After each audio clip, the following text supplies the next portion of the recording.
ഞാൻ പറഞ്ഞ ഇൻട്രൊഡക്ഷൻ ശരിക്കും ഞാൻ തന്നെ എട്ടിപ്പോയി. ഞാൻ വെച്ച് കീച്ചുമായിരുന്നു. നീ ഇത് ചെയ്യുമെന്ന് ഞാൻ ഒട്ടും വിചാരിച്ചില്ല. നീ അതെന്റെ മിസ്റ്റേക്ക് ആയിരുന്നു. ഞാൻ ഡിഗ്രിക്ക് നിന്നെ വിട്ടു, പക്ഷെ നിനക്ക് കംപ്ലീറ്റ് ചെയ്യാൻ പറ്റിയില്ല.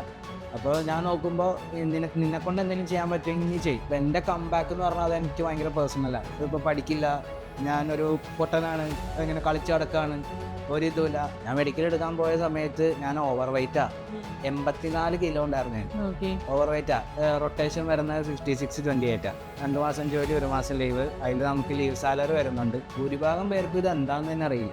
അവിടെ ചെന്നപ്പോഴാണ് എനിക്ക് മനസ്സിലായത് ഈ ആൾക്കാർ പറയണ ഒന്നുമല്ല. അവിടെ കറക്റ്റ് ഡിസിഷൻ നമ്മൾ എടുക്കണം. എന്നുവെച്ചാൽ ഡിഗ്രി പോയി ഡിഗ്രി കംപ്ലീറ്റ് ചെയ്യാൻ പറ്റിയില്ല, പൈസ ഉണ്ടെങ്കിലേ വിലയുള്ളൂ. പ്ലാനിങ് വേണം. പെട്ടെന്ന് നമ്മളൊരു ഡിസിഷൻ എടുക്കേണ്ട സമയത്ത് എടുക്കുക. അപ്പം ഞാൻ ഈ ഇൻ്റർവ്യൂ കിട്ടി, ഇൻ്റർവ്യൂ പാസ്സായി, എൻ്റെ വിസ വന്ന സമയത്താണ് ഞാൻ കുറച്ച് പേരോടെങ്കിലും പറഞ്ഞത് കറക്റ്റ് ടൈമിൽ ഒരു ഡിസിഷൻ എടുക്കുക. റിസ്ക് എടുത്താലല്ലേ റിച്ച് ആവാൻ പറ്റുള്ളൂ. ഞാൻ ഈ ഫീൽഡിൽ പോകുമെന്ന് പറഞ്ഞപ്പോൾ തന്നെ അത് ശരിയല്ല എന്ന് പറഞ്ഞ ആൾക്കാരുണ്ട്, നല്ല പണിയാന്ന് പറഞ്ഞവരുണ്ട്, അന്നാ എന്നെ സപ്പോർട്ട് ചെയ്തവരുണ്ട്. എനിക്ക് നല്ലൊരു വേക്കൻസി വരുമ്പോൾ പറഞ്ഞാൽ മതി, ഞാൻ വെയിറ്റ് ചെയ്തോളാം. അവിടെ ഇടയ്ക്ക് ഇങ്ങനെ മോക്ക് ഡ്രില്ലൊക്കെ നടത്തും അവിടെ. അത് ചെയ്യാനും അതിനുള്ളൊരു മൈൻഡ് സെറ്റ് ഉണ്ടെങ്കിൽ സുഖമായിട്ട് അവിടെ സർവൈവ് ചെയ്ത് പോവാം. അത് തന്നെ റീസൺ. എല്ലാവരും പൈസ തന്നെയല്ലേ. ഓയിൽ ആൻഡ് ഗ്യാസ് ഡ്രില്ലിംഗ് പോലൊരു കോഴ്സ് പഠിച്ചാൽ ജോലി കിട്ടുമോ, പഠിച്ച എവിടെയായിരിക്കും വർക്ക് ചെയ്യേണ്ടി വരിക, സാലറി എങ്ങനെയായിരിക്കും എന്നുള്ള ഡൗട്ട്സ് ഒക്കെ എല്ലാവർക്കും ഉണ്ടാവും അല്ലേ. ഇവിടെ എൻക്വയറി നടത്താൻ വരുന്ന ഒട്ടുമിക്കരുടെയും ഡൗട്ടൊക്കെ ഇത് തന്നെയാണ്. പക്ഷെ ഇന്ന് നമ്മുടെ കൂടെ ഉള്ളത് ഇവിടെ ആരോവിങ്സിൽ നിന്ന് പ്ലേസ്ഡ് ആയി കറന്റ് കുവൈറ്റില് റിഗ് ഫീൽഡിൽ വർക്ക് ചെയ്യുന്ന സുദേവാണ്. സുദേവിനോട് തന്നെ നമുക്ക് റിഗിലുള്ള വിശേഷങ്ങളൊക്കെ ചോദിച്ചറിയാം. ഹായ് സുദേവ്, എങ്ങനെയുണ്ട് റിഗിലെ ഒരു ലൈഫൊക്കെ? എങ്ങനെയുണ്ട് റിഗിൽ ലൈഫ്? അടിപൊളി തന്നെയാണ്. ആ ഒരു വർക്കിനെ ഇഷ്ടപ്പെട്ട് പോണ എല്ലാവർക്കും അവിടെ സുഖമായിട്ട് സർവൈവ് ചെയ്ത് നിൽക്കാവുന്ന കോഴ്സ്. ഓക്കെ, അങ്ങനെ കുഴപ്പമൊന്നുമില്ല. ഇതെല്ലാം സോ ഫാർ സോ ഗുഡ് ആണ്. ഓക്കെ, എങ്ങനെയുണ്ടായിരുന്നു ഫസ്റ്റ് റിഗിലേക്ക് ചെല്ലും വർക്കിന് കയറുന്ന ഒരു ഫസ്റ്റത്തെ 1 വീക്ക് എങ്ങനെയുണ്ടായിരുന്നു ലൈഫ്? നമ്മൾ റിഗിൽ ആദ്യമായിട്ട് ചെല്ലണം അന്ന് നമ്മളെ കൊണ്ട് വർക്ക് ചെയ്യിപ്പിക്കില്ല. അവിടെ കുറേ ഡോക്യുമെന്റേഷന് കാര്യങ്ങളൊക്കെ ഉണ്ട്. അവരുടെ നമ്മൾ സൈന് കാര്യങ്ങൾ എല്ലാം നമുക്കൊരു മെന്ററിനെ അവർ തരും. അപ്പോൾ ആളെ കൂട്ടി നമ്മുടെ ആദ്യം ഒരു ഇൻട്രൊഡക്ഷൻ, മറ്റേ റിഗ് മാനേജർ, സേഫ്റ്റി ഓഫീസർ എല്ലാവരും വന്ന് നമ്മളെ വെൽക്കം ചെയ്ത്, അതൊക്കെ ഭയങ്കര നല്ലൊരു എക്സ്പീരിയൻസ് ആയിരുന്നു. ഒരു സീനിയർ പോസ്റ്റിലുള്ള ഒരാൾ നമ്മൾ വരുമ്പോൾ ഇരിക്കാൻ പറയാ, അവരെ എണീറ്റ് വരിക, അത് നല്ലൊരു ഇത് തന്നെയായിരുന്നു. ഞങ്ങൾ ശരിക്കും ഇമ്പ്രസ് ആയിരുന്നു. നമുക്ക് മെൻറ്റേഴ്സിനെ തന്നു. അപ്പോൾ എന്നോട് ഫസ്റ്റ് പറഞ്ഞത് ഹാഫ് ഡ്യൂട്ടി കയറാനായിരുന്നു പറഞ്ഞത്. പിറ്റേ ദിവസം എന്നുവെച്ചാൽ നൈറ്റ് വരുമ്പോൾ പെട്ടെന്ന് ഇൻട്രാക്ഷൻ അത്രയ്ക്ക് ഉണ്ടാവില്ലല്ലോ. നൈറ്റ് ഡ്യൂട്ടിയാണ്, എനിക്ക് അങ്ങനെ ശീലമില്ല. പിന്നെ അവർക്ക് നമ്മൾ ഹെൽമെറ്റും ഗ്ലാസ്സൊക്കെ വെച്ചിട്ട്, അപ്പോൾ അവർക്ക് പെട്ടെന്ന് ആളെ പെട്ടെന്ന് തിരിച്ചറിയാൻ വേണ്ടിയിട്ട് എന്നോട് പറഞ്ഞു പിറ്റേ ദിവസം ഹാഫ് കയറിക്കോ അപ്പോൾ 6 മണിക്ക്. ഞാൻ എന്നോട് പറഞ്ഞു ഒന്നിലും വർക്ക് ചെയ്യരുത്, ഒന്നിലും കയറി തൊടുക അങ്ങനെയൊന്നും ചെയ്യരുത്. ആൾ വരും, മെൻറ്റർ വരും, ആളെല്ലാം പറഞ്ഞു തരുമെന്ന് പറഞ്ഞു. ഞാൻ പിറ്റേ ദിവസം രാവിലെ ഡ്രൈവറിൻ്റെ കൂടെ വന്നു. അവിടെ മെസ്സിൽ വെയിറ്റ് ചെയ്യാൻ പറഞ്ഞു, വെയിറ്റ് ചെയ്തു. മെൻറ്റർ വന്നു, എന്നെ കൊണ്ടുപോയി എല്ലാ കാര്യങ്ങളും, ഇതിനുപയോഗിക്കുന്നത്, ഇത് ഇന്ന മെഷീൻ, ഇത് ഇന്ന സാധനം, അങ്ങനെ എല്ലാം ജസ്റ്റ് ഒന്ന് വാക്ക് അറൗണ്ട് ചെയ്ത് കാണിച്ചു വന്നു. എന്നിട്ട് ആൾ പറഞ്ഞു പോയിക്കോ, ഇനി എന്തെങ്കിലും ആവശ്യമുണ്ടെങ്കിൽ വിളിക്കാമെന്ന് പറഞ്ഞു. അങ്ങനെ ഫസ്റ്റത്തെ ദിവസം അങ്ങനെ പോയി, വർക്ക് ഉണ്ടായില്ല. എല്ലാവരായിട്ടൊന്ന് പരിചയപ്പെട്ടു. എല്ലാവരും വന്ന് നമ്മൾ ഭയങ്കരമായിട്ട് നമ്മുടെ ക്രൂയിലേക്ക് ഒരാൾ വരില്ലേ, ഇനി അതാണ് നമ്മുടെ ഫാമിലി. അപ്പം അവർ വന്നിട്ട് ഇങ്ങനെ പേര് എവിടെന്നാ വരുന്നത്, എങ്ങനെ റിഗിൽ വർക്ക് ചെയ്തിട്ടുണ്ടോ അങ്ങനെയൊക്കെ ചോദിച്ചു. അങ്ങനെ കമ്പനിയായി എല്ലാവരുമായിട്ട്. 12 hours വർക്കിംഗ് എന്ന് പറയുന്നുണ്ടല്ലോ, ആക്ച്വലി അങ്ങനെ തന്നെയാണോ? ഈ 12 hours ആണോ നിങ്ങൾക്ക് വർക്കിംഗ് വരുന്നത്? അങ്ങനെ ചോദിച്ചു കഴിഞ്ഞാൽ അതിപ്പോൾ ഓരോ ദിവസത്തെ നമുക്ക് ഒരു എന്താ പറയുക ടാസ്ക് പോലെ ഇരിക്കും. അപ്പോൾ ചില ദിവസം ഞാൻ ഒരു 8 മണിക്കൂറല്ല, ഒരു 10 മണിക്കൂറോളം പണി എടുക്കാതിരുന്ന ദിവസങ്ങൾ വന്നിട്ടുണ്ട്. 12 മണിക്കൂർ വർക്ക് ചെയ്ത ദിവസങ്ങൾ വന്നിട്ടുണ്ട്. ഇപ്പോൾ എന്താ പറയുക, അത് നമുക്ക് ഓരോ ദിവസത്തെ ടാസ്ക് അനുസരിച്ചാണ്. ഇപ്പോൾ എന്താ പറയുക, ഒരു ദിവസം ഞാൻ അവിടെ ചെന്നപ്പോൾ BOP ചേഞ്ചിങ് ആയിരുന്നു. ഞാൻ ചെന്ന് മീറ്റിംഗ് കഴിഞ്ഞ് ഫസ്റ്റ് വർക്ക് BOP ചേഞ്ചിങ്ങാണ്. അത് അത്യാവശ്യം ഇത്ര മണിക്കൂർ എടുത്ത് ചെയ്യേണ്ട ഇതാണ്. അതിൻ്റെ ഇടയ്ക്ക് നമുക്ക് റെസ്റ്റ് കുറവായിരിക്കും. എന്നുവെച്ചാൽ അത്രയും ഇമ്പോർട്ടൻ്റ് ഇതാണല്ലോ BOP ചേഞ്ചിങ് എന്ന് പറഞ്ഞു കഴിഞ്ഞാൽ. അത് മാറ്റി അടുത്ത BOP കൊണ്ടുവന്ന്, BOPയുടെ ഒരു നെറ്റ് എന്ന് പറയുന്നത് ഇത്ര ഉണ്ടാവും, അത് താഴെ പോവരുത്. അങ്ങനെ അത്രയും സലാർ ഏരിയ ആണ്. അതുകൊണ്ട് നമ്മൾ അതുപോലെ സൂക്ഷിച്ചു വേണം നിൽക്കാൻ. അപ്പോൾ ആ ഒരു ഇതൊക്കെ വരുമ്പോഴത്തേക്കും നമ്മൾ കണ്ടിന്യൂസ് നിൽക്കേണ്ടി വരും. സേഫ്റ്റിക്കാണ് എപ്പോഴും പ്രിഫറൻസ്. സേഫ്റ്റിക്ക് തന്നെ പ്രിഫറൻസ് കൂടുതൽ. ഇപ്പോൾ ഒരു വർക്ക് എന്നോട് എൻ്റെ ചീഫുണ്ട്, നമുക്ക് ഓരോ പൊസിഷനും ചീഫുണ്ട്. എന്നോട് ചീഫ് പറയാണ് നീ ഇന്നത് ചെയ്. അതെൻ്റെ ഇതിന് സേഫ് അല്ല, അല്ലെങ്കിൽ അങ്ങോട്ട് പോയി കഴിഞ്ഞാൽ എനിക്ക് എന്തെങ്കിലും അപകടം പറ്റാം തോന്നിക്കഴിഞ്ഞ് കഴിഞ്ഞാൽ ചെയ്യരുത്. അവിടെ എനിക്കാണ് മുൻഗണന. എനിക്കത് ഓക്കെ ആണെങ്കിൽ എനിക്ക് ചെയ്യാം. പക്ഷെ ഞാൻ ചെയ്ത് കഴിഞ്ഞിട്ട് എന്തെങ്കിലും പറ്റിയിട്ട് ആളെ ഇതാക്കാൻ പറ്റില്ല. ഏത് വർക്കും നമ്മൾ സ്റ്റാർട്ട് ചെയ്യുന്നതിന് മുമ്പ് പ്ലാൻ ചെയ്യണം. നമ്മൾ ഇത് തുടങ്ങുമ്പോഴാണ് ഇന്ന സ്ഥലത്ത് വർക്ക്, ടൂൾസ് റെഡിയാക്കണം, നമ്മളുടെ ഒരു പ്ലാനിങ് ഉണ്ട്. പിന്നെ അത് നമുക്ക് സെൽഫായിട്ട് തോന്നേണ്ട ഒരു ഇതുണ്ട്. അപ്പോൾ നമുക്ക് നോക്കിയിട്ട് ഇപ്പോൾ ഇന്ന സ്ഥലത്ത് നിൽക്കേണ്ടത് സേഫ് അല്ല, അല്ലെങ്കിൽ എനിക്കത് നിന്ന് പരിചയമില്ല, എനിക്ക് പറയാം എനിക്കത് അറിയില്ല, അല്ലെങ്കിൽ എനിക്കത് സേഫായിട്ട് തോന്നുന്നില്ല. അപ്പോൾ ആൾ അതിനനുസരിച്ചുള്ള സ്റ്റെപ്പ് നമുക്ക് പറഞ്ഞു തരും. പിന്നെ ഇപ്പോൾ 12 hours വർക്കിൻ്റെ നേരത്തെ നമ്മൾ സംസാരിച്ചില്ലായിരുന്നു. അപ്പോൾ അതിൽ ഇപ്പോൾ ഞാൻ കൂടുതലും വർക്ക് ചെയ്തത് ഫ്ലോറിലാണ്. ഇപ്പോൾ റിക്സ് ഫ്ലോറിൽ നമ്മൾ ചെല്ലുമ്പോൾ അവിടെ 4 പേരെ വർക്ക് ചെയ്യുന്നത്. പക്ഷേ അറ്റ് എ ടൈം 2 പേര് വർക്ക് ചെയ്യും, 2 പേര് റെസ്റ്റ് ചെയ്യും. അത് വർക്ക് ബേസ് അനുസരിച്ച് ചിലപ്പോൾ ഹാഫ് അവർ വെച്ച് മാറും, ചിലപ്പോൾ 1 hour വെച്ച് മാറും. പിന്നെ ലാസ്റ്റ് നമ്മൾ ബോട്ടം ഹോൾ അസംബ്ലി BHA ഒക്കെ വരുമ്പോഴത്തേക്കും 4 പേരും വന്ന് എല്ലാവരും കൂടി ആയിരിക്കും വർക്ക് ചെയ്യുന്നത്. താഴെയും അതുപോലെ തന്നെ ആയിരിക്കും, 4 റെസ്റ്റ് ബോട്ട് ഉണ്ടാവും. അപ്പോൾ അതിൽ ഇപ്പോൾ ഞാൻ താഴെയും വർക്ക് ചെയ്തിട്ടുണ്ട്. അതും വർക്ക് അനുസരിച്ച് ഒരാളെ ചിലപ്പോൾ മട്ടാങ്കിലേക്ക് വിടും, അപ്പോൾ ബാക്കി 3 പേരുണ്ടാവും, അവർ വർക്ക് ചെയ്യും, കുറച്ച് റെസ്റ്റ് ചെയ്യും. അല്ല വലിയ വർക്കാണെങ്കിൽ 4 പേര് മാറി വർക്ക് ചെയ്യും. അങ്ങനെ പക്ക 12 മണിക്കൂർ വർക്കല്ല. നമുക്ക് നമ്മുടെ റെസ്റ്റും നമ്മുടെ സേഫ്റ്റി, നമുക്ക് ബോഡിക്ക് കൊടുക്കേണ്ട റെസ്റ്റൊക്കെ ചെയ്തിട്ട് അവിടെ പണിയെടുത്താൽ മതി. അങ്ങനെയാണ് അവിടുത്തെ ഒരു റോൾ.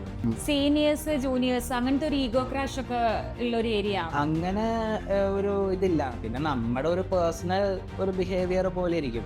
അവിടെ ചെന്നിട്ട് നമുക്കെല്ലാം അറിയാം, അല്ലെങ്കിൽ നമ്മളിങ്ങനെ ഇത് കാണിച്ച് നിന്ന് കഴിഞ്ഞാൽ അവരും അങ്ങനെ ട്രീറ്റ് ചെയ്താൽ നമ്മൾ അങ്ങോട്ട് എന്ത് കൊടുക്കുന്നു അതല്ലേ ഇങ്ങോട്ട് കിട്ടത്തുള്ളൂ. അപ്പം അതുപോലെ ഇപ്പോൾ ഞങ്ങളുടെ അവിടെ മഡ് ബോയ്സ് ഉണ്ട്. അവരൊക്കെ ഒരു മഡ് ബോയ് റെസ്റ്റ് ബോട്ടാണ് വർക്കൊക്കെ വരുന്നത്. മട്ടാങ്കി പോവുകയാണെങ്കിൽ അവരായിട്ട് നമ്മളൊന്ന് ഒരു കണക്ഷൻ വെച്ച് നിന്നാലാണ് വർക്കും അതായിട്ട് കൂടുതൽ നമുക്ക് പഠിക്കാൻ. ഗ്രൂപ്പ് വർക്കാണ് വേണ്ടത് അവിടെ അല്ലേ? അതെ, എല്ലായിടത്തും ഗ്രൂപ്പ് വർക്കാണ്. പിന്നെ ഇപ്പം നമ്മൾ ഇപ്പോൾ ചെല്ലുമ്പോൾ ആദ്യം നമ്മളെ കൊണ്ട് ഒന്നും ഒറ്റയ്ക്ക് ചെയ്യിപ്പിക്കത്തില്ല. പിന്നെ ഒരു കാര്യം നമ്മൾ ചെയ്യാൻ പറയുമ്പോൾ ഇപ്പം ഞാനൊക്കെ ആണെങ്കിൽ 2-3 പ്രാവശ്യം ചോദിച്ചിട്ട് ചെയ്യുള്ളൂ.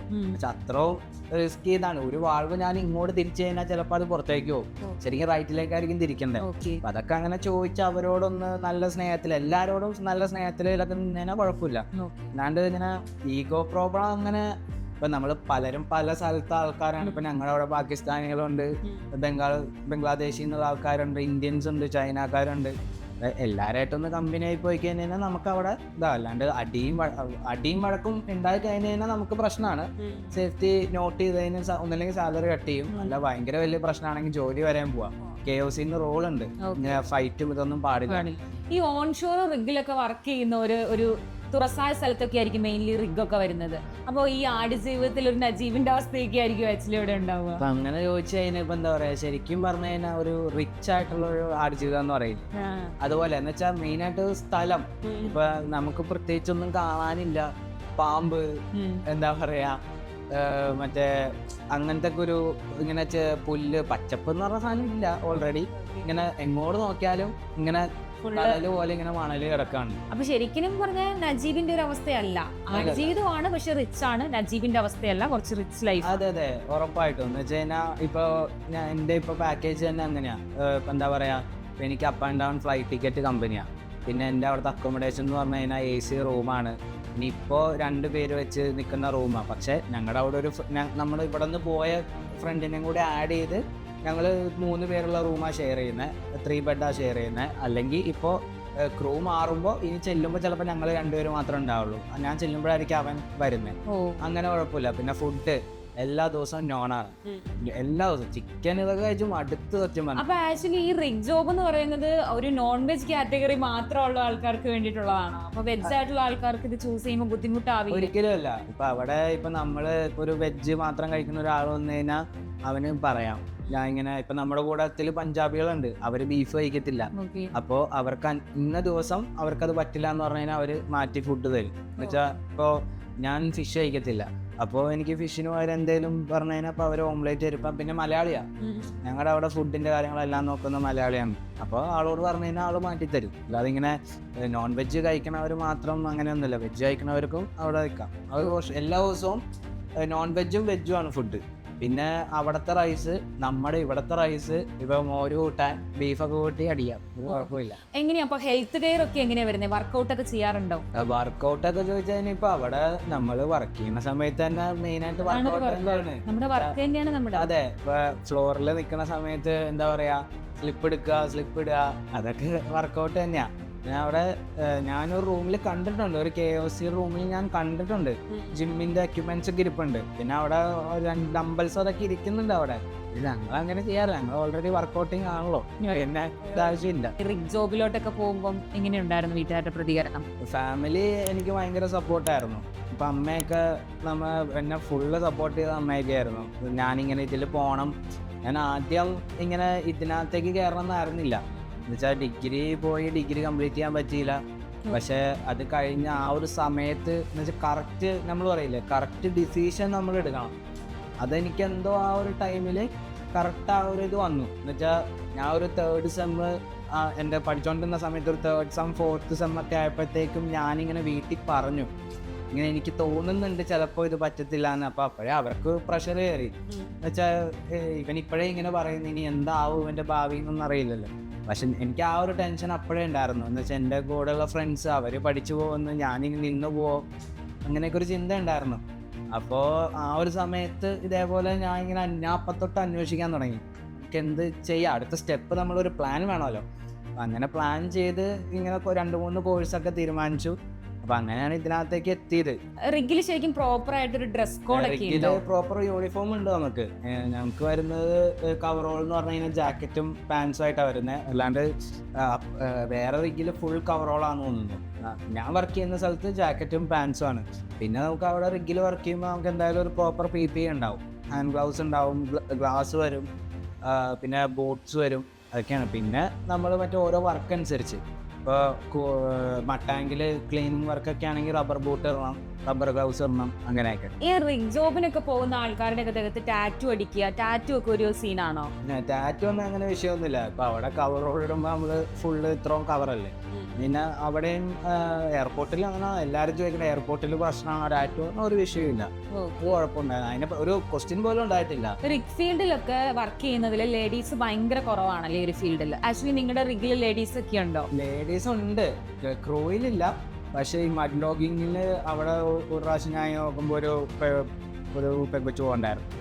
പിന്നെ മറ്റേ സിമെന്റിങ്ങിന്റെ ടീം വരുമ്പോൾ അതിനകത്തും ഉണ്ട് ഒരു പുള്ളിക്കാരുണ്ട്, ഒരു കുവൈറ്റീസാന്ന് തോന്നുന്നു ഉണ്ട്. അല്ലാണ്ട് പിന്നെ അങ്ങനെ ക്രൂയില് ഉണ്ടാവാൻ ചാൻസ് ഇല്ല.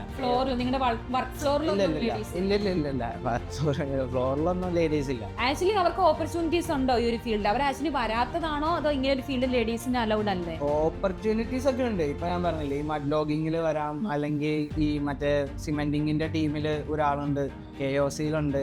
അല്ലാണ്ട് ഡ്രില്ലിംഗ് ക്രൂയിലേക്ക് ലേഡീസ് ഇല്ലാന്നാ തോന്നുന്നത്. ഞാൻ ഇതുവരെ അങ്ങനെ കേട്ടിട്ടില്ല, ഉണ്ടോന്ന് അറിയില്ല. ഫേസ്ബുക്കിലിടയ്ക്ക് ഫോട്ടോ കാണാറുണ്ട്. ഈ കറക്റ്റ് പെയിന്റിംഗ് കോഡ് ഒക്കെയാണ് അവിടെ ഫോളോ ചെയ്യുന്നത്? അതെ, ഇപ്പൊ അവർക്ക് തന്നെ അറിയാം ഇന്ന സാധനം എന്ന് വെച്ചാൽ അവിടെ ആകെ എന്താ പറയാ ഒരു 3-4-5 കളറേ ഉള്ളൂ. റിംഗ് സ്ട്രക്ചർ മൊത്തം റെഡും വൈറ്റും ആണ്, BOP റെഡ് കളറാണ്.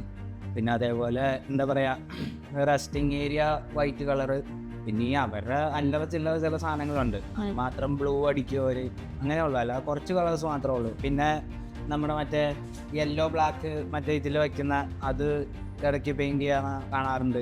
പിന്നെ മാക്സിമം കൂടുതലും റെഡും വൈറ്റും തന്നെയാണ് എല്ലാത്തിനും യൂസ് ചെയ്യുന്നത്. ആക്ച്വലി റിംഗ് ജോബ് എന്ന് പറയുന്ന ഒരു ഫീൽഡ് കരിയർ ആക്കാനുള്ള റീസൺ, ഞാൻ ആ ഒരു കറക്റ്റ് സമയത്ത് എനിക്ക് ഈ ഒരു ഫീൽഡ് നോക്കണമെന്ന് എനിക്കൊരു താല്പര്യം ഉണ്ടായിരുന്നു.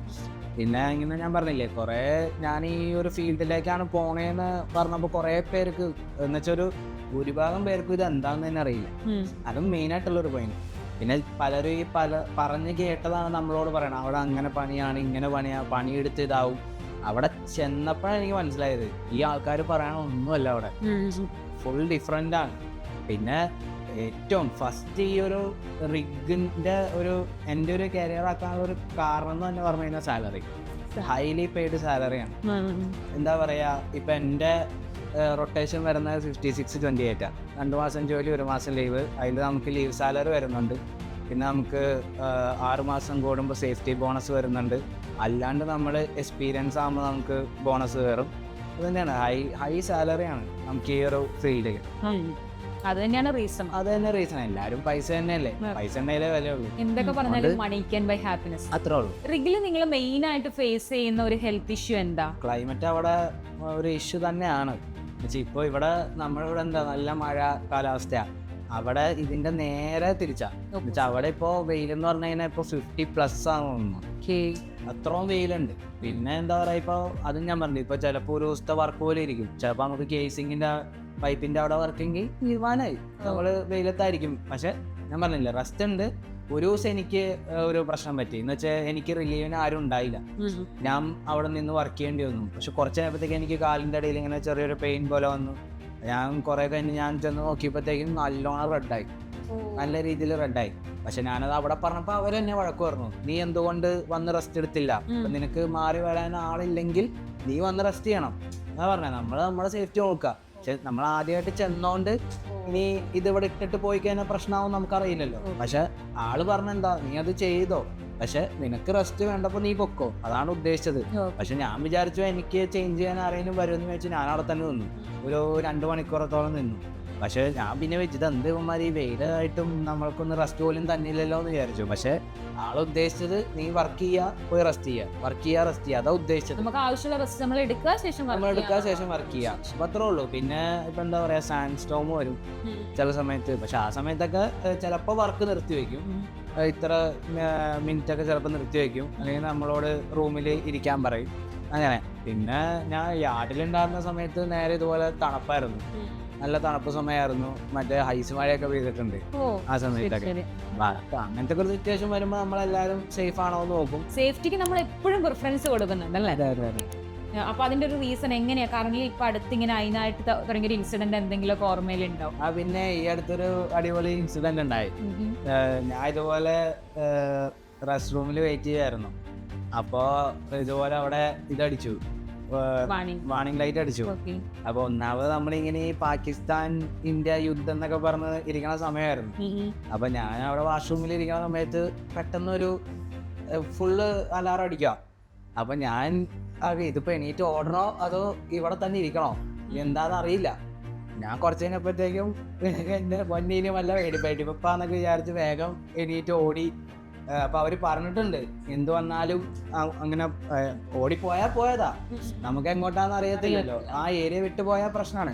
അപ്പൊ ഞാൻ വേഗം ഓടിന്റെ മാസ്റ്റർ പോയിന്റ് ഉണ്ട്, നമുക്ക് ഇത് വന്നേ നമ്മൾ മാസ്റ്റർ പോയിന്റിൽ പോയി നിൽക്കണം. അപ്പൊ ഞാൻ വേഗം മാസ്റ്റർ പോയിന്റിലേക്ക് ഓടി ചെന്നപ്പോഴത്തേക്ക് എല്ലാരും വരുന്നുണ്ട് അങ്ങോട്ട്. അപ്പൊ അവിടെ ചെന്ന് വേഗം ലൈനിൽ നിന്നു. അപ്പൊ എന്നോട് കാർഡ് എടുക്കാൻ പറഞ്ഞു, കാർഡ് എടുത്ത് നിന്നു. അപ്പൊ നടന്നത് മോക്ക് ഡ്രില്ല, അവിടെ ഇടയ്ക്ക് ഇങ്ങനെ മോക്ക് ഡ്രില്ലൊക്കെ നടത്തും അവിടെ. അപ്പോ ആ സമയത്ത് നമ്മൾ എവിടെയാണോ അപ്പൊ നമ്മള് എവിടെ ഇരിക്കണ എണീറ്റ് ഓടിക്കോളാം, അത്രേ ഉള്ളു. ചെല്ലാം, മാസ്റ്റർ പോയിന്റിലേക്ക് ചെല്ലാം, അവിടെ ടീ കാർഡ് എടുക്കാം. നീ ഇപ്പൊ ചെന്നില്ലെങ്കിൽ നമ്മളെ തപ്പി ആള് വരും. ആ സമയത്ത് ബാത്റൂമിൽ മറ്റേ ഇരിക്കണ പോലെ ഇങ്ങനെ ഇരുന്നതിനാ അവരെ തെറിയേക്കേണ്ടി വരും. ആ സമയത്ത് എവിടെയാണോ അത് ഫിനിഷ് ചെയ്യാ ചെല്ലാം. ഇപ്പൊ കരിയറിലാണെങ്കിൽ പോലും ഓയിൽ ആൻഡ് ഗ്യാസ് പോലെ ഒരു ഫീൽഡ് ചൂസ് ചെയ്യാൻ വേണ്ടിയിട്ട് ആഗ്രഹിക്കുന്നവരുണ്ടാവും. പക്ഷെ കുറച്ച് ഡൗട്ട്സ് ഒക്കെ കൊണ്ടിരിക്കുന്നവരുണ്ടാവും, എന്താവും എന്നുള്ളൊരു കൺഫ്യൂഷനൊക്കെ ഉള്ള ആൾക്കാരുണ്ടാവും. അപ്പം ഇവർക്ക് കൊടുക്കാനുള്ള ഒരു കരിയർ അഡ്വൈസ് എന്താ? ഇത്രയും നാൾ വർക്ക് ചെയ്തു, ഇങ്ങനെ ഒരു ഫീൽഡിലാണ് വർക്ക് ചെയ്യുന്നത്, ഇനി അങ്ങോട്ട് വർക്ക് ചെയ്യാൻ ഉദ്ദേശിക്കുന്നത് ഈ ഒരു ഫീൽഡിൽ തന്നെയാണ്. അപ്പം ഈ ഒരു വരാനിരിക്കുന്ന സ്റ്റുഡൻസിന് കൊടുക്കാനുള്ള അഡ്വൈസ് എന്തായിരിക്കും? കരിയർ ഓപ്പർച്യൂണിറ്റിയേ ഉള്ളൂ ഈ ഫീൽഡിൽ എന്ന് വെച്ച് കഴിഞ്ഞാൽ അവിടെ ചെന്നപ്പോഴാണ് മനസ്സിലായത്, ഓപ്പർച്യൂണിറ്റീസ് എന്നൊക്കെ പറഞ്ഞു കഴിഞ്ഞാൽ ഇഷ്ടം പോലെയാ. ഇതൊന്നും നേരത്തെ അറിഞ്ഞില്ലല്ലോ എന്നുള്ളൊരു ഇത് മാത്രമേ എനിക്ക് ഉണ്ടായിരുന്നുള്ളൂ. എന്നുവെച്ചാൽ ഇഷ്ടം പോലെ ഓരോരോ ഇപ്പൊ ഞാൻ പറഞ്ഞില്ലേ, മഡ് ലോഗിങ്ങില്, മറ്റേ സിമെന്റിങ്ങിന്റെ ഇതില്, ഫോർക്ക് ലിഫ്റ്റില്. ഇപ്പൊ ഈ ഹെവി ലൈസൻസ് ഉള്ളവർക്കൊക്കെ എന്റെ പോലെ 2 മാസം ജോലി 1 മാസം ലീവിന് വരാം. അതൊന്നും നമ്മൾ നേരത്തെ അറിഞ്ഞില്ല. ക്രെയിൻ ഓപ്പറേറ്റർ അന്നത്തെ ആൾക്കൊക്കെ ചില ദിവസം മാത്രമേ വർക്കുള്ളൂ, ബാക്കി ആള് ഓൺ ഡ്യൂട്ടിയിലാ. പക്ഷെ ആൾക്കൊക്കെ ഒരു ദിവസം തന്നെ ഇത്ര മണിക്കൂറൊക്കെ ചിലപ്പോൾ വർക്ക് വരുള്ളൂ. അത്ര ഓപ്പർച്യൂണിറ്റീസ് ഉണ്ട് ഈ ഒരു ഇതില്. പിന്നെ എന്താ പറയാ, ഒരു കറക്റ്റ് പ്ലാനിങ് വേണം. എന്ത് വന്നാലും ഇപ്പോൾ ഒരു എല്ലാവരും ഉണ്ടാവുമല്ലോ, പെട്ടെന്ന് നമ്മളൊരു ഡിസിഷൻ എടുക്കേണ്ട സമയത്ത് എടുക്കുക. പിന്നെ പലരോടും ഇങ്ങനെ പറഞ്ഞു നടക്കാണ്ട്, ഇപ്പം ഞാൻ ഈ ഇൻ്റർവ്യൂ കിട്ടി, ഇന്റർവ്യൂ പാസ്സായി, എൻ്റെ വിസ വന്ന സമയത്താണ് ഞാൻ കുറച്ച് പേരോടെങ്കിലും പറഞ്ഞത്, everything start with a dream എന്നാണല്ലോ. എൻ്റെ ഒരു സ്വപ്നം ഇതായിരുന്നു. ഇപ്പം എനിക്ക് പറ്റുമെങ്കിൽ എല്ലാവരും അത് ഞാൻ എന്താ പറയുക, അത് ഉറപ്പാ.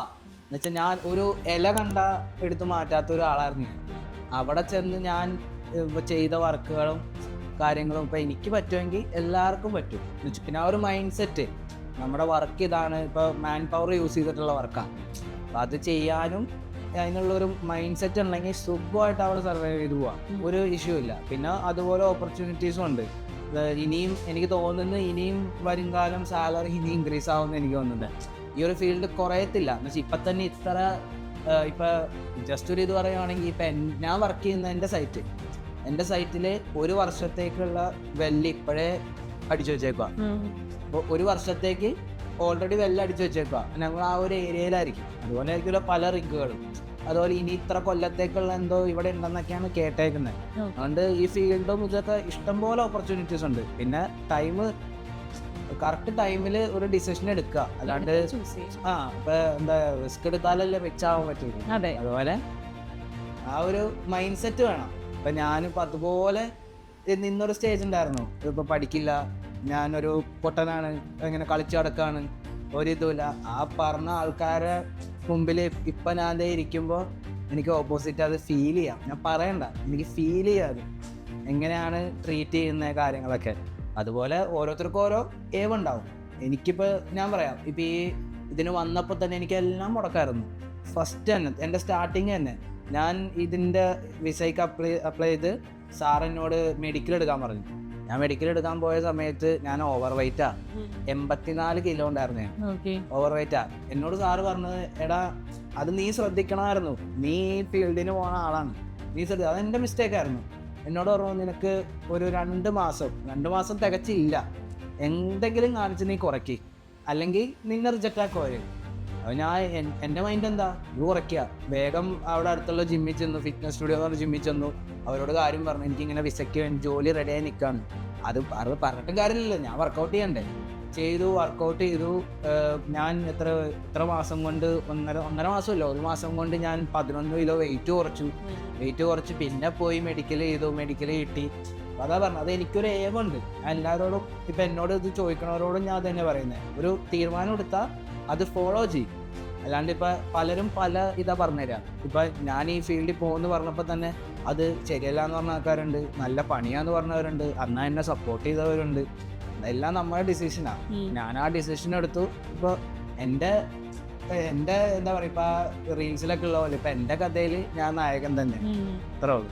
ഞാൻ ഫാമിലിക്ക് ഭയങ്കര ഇമ്പോർട്ടൻസ് കൊടുക്കുന്ന ഒരാളാണ്. എന്ന് വെച്ച് കഴിഞ്ഞാൽ ഞാൻ ഒരു ഡൗൺ ആയി നിന്ന സമയത്ത് തന്നെ സപ്പോർട്ട് ചെയ്തവരാണ്. എന്നുവെച്ചാൽ ഇപ്പം നമുക്ക് പ്ലേസ്മെൻറ്റിൻ്റെ എമൗണ്ട് ഇപ്പം എനിക്കത് തരണമെങ്കിൽ ഞാനത് ചെയ്ത് കാണിച്ചിട്ടല്ല അവരെനിക്ക് തന്നെ. ഇപ്പം എന്തോരം ഇപ്പം എൻ്റെ തന്നെ ഫ്രണ്ട്സോ അല്ലെങ്കിൽ കസിൻസിനെ ഞാൻ കണ്ടിട്ടുണ്ട്. എന്ന് വെച്ച് കഴിഞ്ഞാൽ നമ്മളൊരു കാര്യം, ഇപ്പം ഞാൻ ഒരുത്തനൊരു 10 രൂപ കൊടുത്തു, ആ ഒരു 10 രൂപയ്ക്ക് അവനത് തിരിച്ചെന്തെങ്കിലും വർക്ക് ചെയ്യണമെന്ന് എനിക്ക് തോന്നിയാൽ മാത്രമല്ലേ കൊടുക്കുള്ളൂ.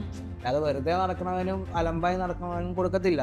ഇപ്പൊ മച്ചാനാണെങ്കിൽ കൊടുക്കത്തില്ലല്ലോ, അത്രേ ഉള്ളൂ. അതുപോലെ എനിക്ക് ആ ഒരു സമയത്ത് വന്ന ഫേസ് ചെയ്തതെല്ലാം ഇത് തന്നെയായിരുന്നു. ഓരോ സ്റ്റെപ്പ് ചെയ്യുന്ന അടുത്തയിലേക്ക് പോകുമ്പോൾ അവിടെ പ്രശ്നം, അതിൽ നിന്ന് അടുത്തയിലേക്ക് പോകുമ്പോൾ അവിടെ പ്രശ്നം. എന്ന് വെച്ചാൽ ഞാനിപ്പോൾ ഈ കോഴ്സ് പഠിക്കാൻ വന്ന ഞാൻ എൻ്റെ ബൈക്ക് വെച്ചിട്ടാണ്. എനിക്കൊരു ബൈക്ക് ഉണ്ടായിരുന്നു, ഞാൻ ആ ബൈക്ക് കൊടുത്തു. ഇപ്പം എന്നോട് അമ്മ പറഞ്ഞതാ, ഞാൻ ഡിഗ്രിക്ക് നിന്നെ വിട്ടു, പക്ഷെ നിനക്കത് കംപ്ലീറ്റ് ചെയ്യാൻ പറ്റിയില്ല. അപ്പോൾ ഞാൻ നോക്കുമ്പോൾ നിന്നെ കൊണ്ട് എന്തെങ്കിലും ചെയ്യാൻ പറ്റുമെങ്കിൽ നീ ചെയ്യും. ഇപ്പം എന്നോട് ഇങ്ങോട്ട് പറഞ്ഞതാ, ഇപ്പം നിനക്കിപ്പോൾ ആ വണ്ടിയുടെ ആവശ്യമില്ല. ഇപ്പം അമ്മ എങ്ങനെയാ ഭയങ്കര ഇങ്ങനെ താഴ്ത്തന്നെ ഇതാക്കി ഇങ്ങനെ പറഞ്ഞുതരും. ഇപ്പം അവനില്ലല്ലോ, ആ ഒരു രീതിയിൽ ചിന്തിക്കാൻ പറയും. അല്ലാതെ എനിക്കുണ്ട്, എനിക്ക് അങ്ങനെയാണ്, എന്നെ അങ്ങനെ കൊണ്ടുവന്നതേ അങ്ങനെയാണ്. എന്നുവെച്ചാൽ നമുക്കില്ലെങ്കിൽ ഉണ്ടെങ്കിലും ഇല്ല എന്നുള്ള രീതിയിൽ വളർന്നു. ഇപ്പം എന്നോട് പോയി പഠിക്കണ, എറണാകുളത്തല്ലേ മെട്രോ ഉണ്ട്, നീ നടന്നു പോക്കോ, പോയി പഠിക്കും. അപ്പം ആ ഒരു ഇത് വന്നപ്പോഴത്തേക്കും ശരിയല്ലേ, എനിക്ക് വണ്ടിയുടെ ആവശ്യമില്ല. ഓടിച്ചു നടന്ന സമയത്ത് ഓടിച്ചു നടന്നിട്ടുണ്ട്. ഞാൻ എന്ത് ചെയ്തു, ശരിയാ, ആ വണ്ടി വിറ്റ നേരെ എനിക്ക് കോഴ്സ് പഠിക്കാനുള്ള പൈസ വണ്ടി വിറ്റു. പിറ്റേ ദിവസം ഇവിടെ വന്നു, പൈസ കൊടുത്തു, കോഴ്സിൻ്റെ കാര്യങ്ങൾ പഠിച്ചു, പഠിച്ചു. ആകെ ലാസ്റ്റ് വഴിയാ.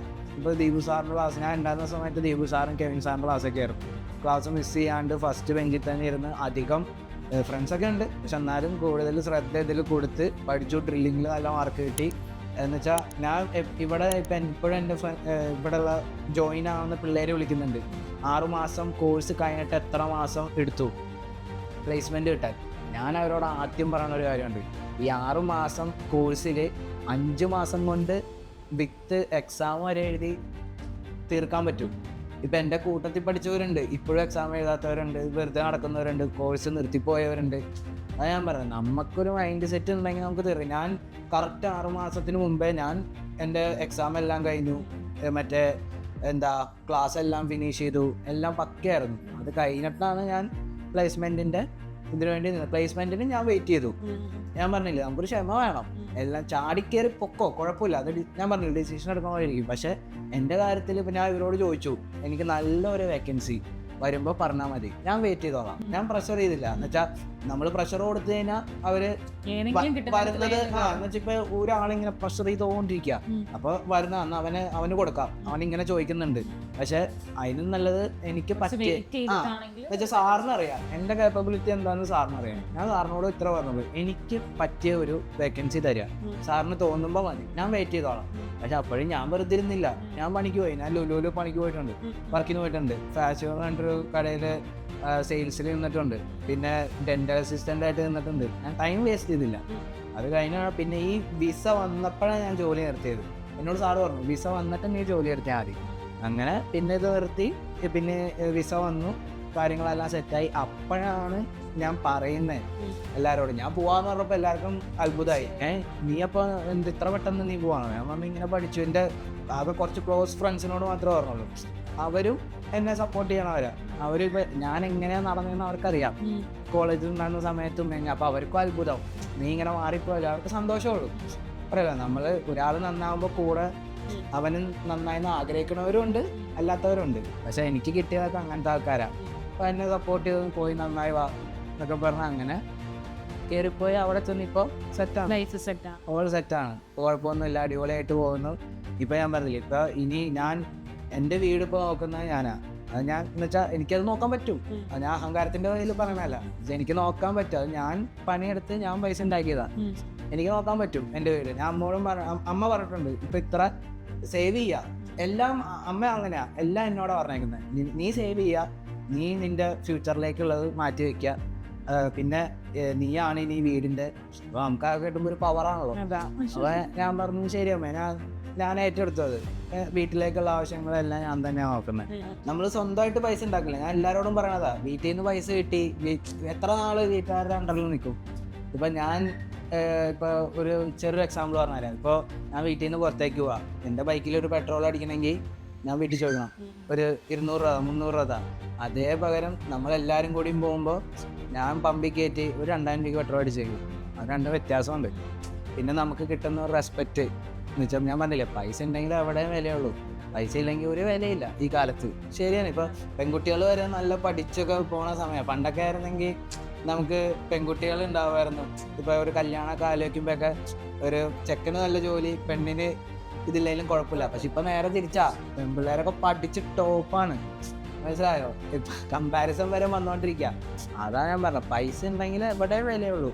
അത് എന്താ പറയുക, ഇപ്പം അതെനിക്ക് ശരിക്കും മനസ്സിലായി. എന്നുവെച്ചാൽ ഞാനത് ഫീൽ ചെയ്യുന്നുണ്ട്.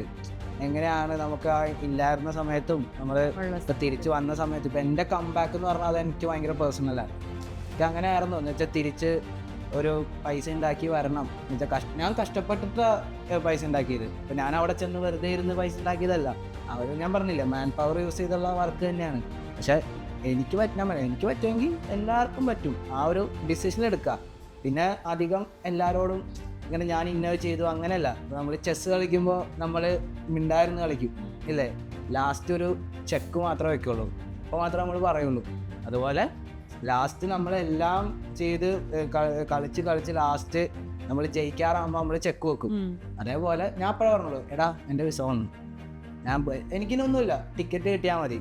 അതുപോലെ ഞാൻ എന്താ പോയി, ഞാൻ തിരിച്ചു വന്നു. അപ്പം അതിന് കിട്ടാൻ ഒരു കാരണവും ഇത് തന്നെ, ആരോവിങ്സും ജോബ് ഹബ്ബൊക്കെയാണ്. ഞാൻ ആ കറക്റ്റ് ഡിസിഷൻ എടുത്തു. ഞാൻ കറക്റ്റ് കണക്ഷനിലേക്ക് വന്നു. ഇവിടെ വേറെ എന്തോരം അക്കാഡമീസ് ഉണ്ട്, പക്ഷെ എനിക്കെന്തോ ആ ഒരു പേര് ഒരു കണക്ഷൻ വന്നു. ഇത് കറക്റ്റ് ആയിരിക്കും. വന്ന സമയത്ത് ഇപ്പോൾ ദീപു സാറ് കിട്ടി, കറക്റ്റ് കെവിൻ സാറിൻ്റെ ക്ലാസ് എന്ന് പറഞ്ഞാൽ പക്കയായിരുന്നു. കുറച്ച് ഡിസിപ്ലിൻ ആയിട്ടുള്ള ഒരു ഇതൊക്കെയായിരുന്നു. കറക്റ്റ് സമയത്ത് കയറുക, പോവുക. ഒരു ദിവസം വന്നില്ലെങ്കിൽ അപ്പം തന്നെ ഗ്രൂപ്പിലിടും, ആൾ വന്നിട്ടില്ല, നമ്മുടെ വീട്ടുകാർക്ക് അറിയാതെ. അപ്പം അങ്ങനെ കറക്റ്റായിട്ട് വന്നു, ക്ലാസ്സൊക്കെ അറ്റൻഡ് ചെയ്തു, എല്ലാം സെറ്റായി. അതിനെല്ലാ കാരണവും ഇത് തന്നെയാണ്. പിന്നെ നമ്മുടെ ഭാഗത്തു നിന്ന് ഇടേണ്ട കുറച്ച് എഫേർട്ടുകൾ. ഇപ്പൊ ഇന്റർവ്യൂ വന്ന സമയത്ത് നമുക്ക് പറഞ്ഞു തരുള്ളൂ, എടാ നീ ഇങ്ങനെ ചെയ്യണം. പക്ഷെ ഇപ്പൊ പറഞ്ഞില്ലേ, സ്പൂൺ ഫീഡിങ് പറ്റത്തില്ലല്ലോ. ഇല്ല ഒരിക്കലും. ഇപ്പൊ ഞാൻ എന്നോട് പറഞ്ഞു ഇങ്ങനത്തെ ഒക്കെ ഇത് നീ ചെയ്യാ. ഇന്റർവ്യൂവിന്റെ സമയത്ത് ഇപ്പൊ ഞാൻ യൂട്യൂബ് നോക്കി പഠിച്ചു ഇംഗ്ലീഷ്, എങ്ങനെ കുറച്ചും കൂടി എനിക്ക് ആവറേജ് ഇംഗ്ലീഷ് ഒക്കെ അറിയുള്ളൂ. നമ്മുടെ ഭാഗത്ത് നമ്മളൊരു എഫേർട്ട് ഇടണം. ഇന്റർവ്യൂവിന്റെ സമയത്ത് ഇപ്പൊ സാറ് ക്ലാസ് എടുത്ത് വന്നു, ഇങ്ങനത്തെ ചോദ്യങ്ങളായിരിക്കും വരാൻ ചാൻസ്. പക്ഷെ എൻ്റെ സ്കില്ല് ഞാൻ മനസ്സിലാക്കി ഞാൻ കൊടുത്താലല്ലേ എനിക്ക് അവിടെ കിട്ടുള്ളൂ. മനസ്സിലായോ? അപ്പൊ അതുപോലെ ഞാൻ ആ സമയത്ത് ഫോൺ നോക്കി ഇന്റർവ്യൂവിൽ ഇൻട്രൊഡക്ഷൻ ഭയങ്കര ഇമ്പോർട്ടൻ്റ് ആയ കാര്യമാണ്. അത് ഇങ്ങനെ ചെയ്യണം, ഇങ്ങനെ പറയണം എന്ന് നമുക്ക് സാറ് പറഞ്ഞു തരും. പക്ഷെ ഇപ്പൊ അവിടെ ചെന്നിട്ട് ഞാനിപ്പോ മൊത്തം കൊളാക്കിയിട്ട് കാര്യമില്ല. അപ്പൊ ഞാനത് നേരത്തെ കണ്ട് യൂട്യൂബ് നോക്കി പഠിച്ചു. അതൊക്കെ അത്ര സിമ്പിളാ. ഇപ്പൊ ഞാൻ ശരിക്കും എൻ്റെ ഇന്റർവ്യൂവിന് ഞാൻ പറഞ്ഞ ഇൻട്രൊഡക്ഷൻ ശരിക്കും ഞാൻ തന്നെ എട്ടിപ്പോയി. ഞാൻ വെച്ച് കീച്ചുമായിരുന്നു. മര്യാദക്ക് ഇംഗ്ലീഷ് പോലെ എനിക്കകത്ത് ഞാൻ ആവറേജ് ആയിട്ട് എനിക്കറിയുള്ളൂ. പക്ഷെ ഞാൻ വെച്ച് കീച്ചി. അതിനകത്ത് പറഞ്ഞിട്ടുണ്ട് നമ്മൾ പറയുമ്പോ കുറച്ച് ഇത്ര കോൺഫിഡൻസ് ആയിട്ട് പറയണം. അങ്ങനെ പറഞ്ഞു ഇന്റർവ്യൂ കിട്ടി. ഇപ്പൊ എന്താ പറയാ, എന്റെ ഇന്റർവ്യൂവിൽ 15 പേരുണ്ടായിരുന്നു. അതിൽ 2 പേരെ സെലക്ട് ആയുള്ളൂ. അതിൽ ഒരാൾ ഞാനാണ്. അപ്പൊ അതിൽ നിന്ന് തന്നെ എനിക്ക് മനസ്സിലായി പറ്റും, വിട്ട് കളയണ്ട, പറ്റും. ഇന്റർവ്യൂ കഴിഞ്ഞ് വന്നു. അപ്പോഴാണ് അടുത്തത് വന്നത് മെഡിക്കൽ. ഞാൻ പറഞ്ഞില്ലേ മെഡിക്കലിന്റെ പ്രശ്നം വന്നു. പക്ഷെ അപ്പോഴും ഞാൻ വിട്ടില്ല. ഞാൻ ഇങ്ങനെ സാറിനോട് വിളിച്ചു പറഞ്ഞു, ഇങ്ങനെ എന്ത് ചെയ്യാൻ പറ്റുക, വെയിറ്റ് കുറയ്ക്കടാ, വെയിറ്റ് കുറച്ച് കഴിഞ്ഞാൽ സെറ്റാവും. കുറച്ചു എന്നോട്. ഇപ്പോൾ ഞാനവിടെ ഫുഡൊക്കെ എന്ന് വെച്ചാൽ അതുപോലെ കട്ട് ചെയ്ത ഫുഡ്, ഷുഗർ കട്ട് ചെയ്തു, ഫുഡ് കട്ട് ചെയ്ത് ജോലിക്ക് പോകാൻ വേണ്ടിയിട്ടാ. വേറെ എൻ്റെ ഏവ അതാണ്, എങ്ങനെയും കയറി പോവാം. ഇത് കട്ട് ചെയ്തു, ഫുള്ള് ഷുഗർ കട്ട് ചെയ്തു, നല്ലോണം വെയിറ്റ് കുറച്ചു. അപ്പോൾ എനിക്ക് ഓർമ്മയുണ്ട് എന്നോട് മുത്തശ്ശി പറഞ്ഞത്, എന്നോട് പേഴ്സണലായിട്ട് വന്നിരുന്ന് പറയാം, അങ്ങനെ നീ ഇത് ചെയ്യൂന്ന് ഞാൻ ഒട്ടും വിചാരിച്ചില്ല, നീ ഇതിനു വേണ്ടി ഇത്രയും കഷ്ടപ്പെടുന്നുണ്ട്. എന്നെ അപ്പൊന്ന് വിളിക്കാൻ പറ്റില്ല. ഞാൻ പറഞ്ഞു ഒരിക്കലും ഞാൻ ഓപ്പണായിട്ട് പറയാം, നീ ഇത് ചെയ്യൂന്ന് ഞാൻ വിചാരിച്ചില്ല. അത്ര വേറെ ഒന്നും പറഞ്ഞില്ല എന്നോട്, നീ ഇത്രയും ചെയ്യുമെന്ന് ഞാൻ വിചാരിച്ചില്ല. ഞാൻ പറഞ്ഞു, ഞാൻ ഒന്നും മിണ്ടിയില്ല. ഇത് എനിക്കത് കേട്ടപ്പോൾ ഒരു ഇതായി. അങ്ങനെ വെയിറ്റ് കുറച്ചു, വീണ്ടും സെറ്റായി, മെഡിക്കല് എല്ലാം ഓക്കെ ആയി, സ്റ്റാമ്പിങ് കഴിഞ്ഞു, എല്ലാം കഴിഞ്ഞു. അങ്ങനെ ജോലിയും കിട്ടി, എല്ലാം ടിക്കറ്റ് പെട്ടെന്ന് വന്നു. അങ്ങനെ കയറിപ്പോയി, ട്രെയിനിങ് കഴിഞ്ഞ് വന്നു. അപ്പോൾ അത് കഴിഞ്ഞ് ലീവിന് വന്നിട്ടാണ് ഞാൻ തിരിച്ച് വർക്കിന് കയറിയത്. റിക്കിന് പോയി, ഇപ്പോൾ റിക്കിൽ പോയി 2 മാസം കഴിഞ്ഞു. ഇപ്പോൾ ഫസ്റ്റ് വെക്കേഷനാണ് എൻ്റെ. ലൈഫിൽ കുറച്ചൊക്കെ റിസ്ക് എടുക്കാൻ നിങ്ങൾ തയ്യാറാണെന്നുണ്ടെങ്കിൽ ഡെഫിനറ്റ്ലി നിങ്ങൾക്കും സുദേവിനെ പോലെ കരിയറിൽ സക്സസ് ആവാം, അല്ലേ സുദേവ്? അതെ, അത്രേ ഉള്ളൂ. റിസ്ക് എടുക്കാൻ റിച്ച് ആവാം. എനിക്കതേ പറയാനുള്ളൂ എല്ലാവരോടും. എനിക്ക് പറ്റുമെങ്കിൽ എല്ലാവർക്കും പറ്റും.